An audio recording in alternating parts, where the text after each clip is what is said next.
मैं बैठी बैठी ऐसे ही ना पौराणिक कथा पढ़ रही थी, तो उसमें श्री कालहस्ती मंदिर के बारे में जिक्र हुआ। तो मुझे थोड़ी सी क्यूरियोसिटी हुई कि श्री कालहस्ती में श्री काल और हस्ती का अर्थ क्या है। तो पहले मैंने श्री का अर्थ पता लगाया।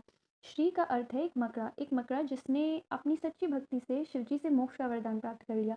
तो हुआ कुछ यूँ था।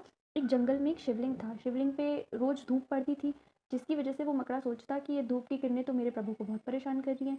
तो वो बेचारा क्या करता, वो रोज वहाँ जाला बुन देता।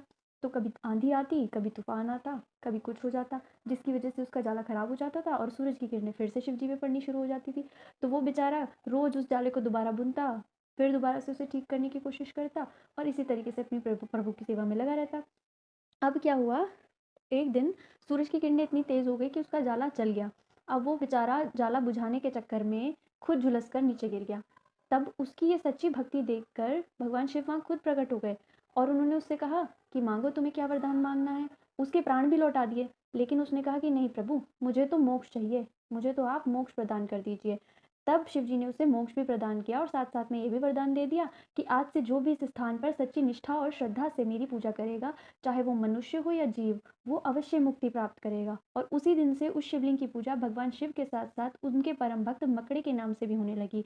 इसी कारण इस पवित्र स्थल में श्री कालहस्ती मंदिर में, मतलब श्री का अर्थ वो मकड़ा है। तो बोलो श्री कालहस्ती मंदिर की जय।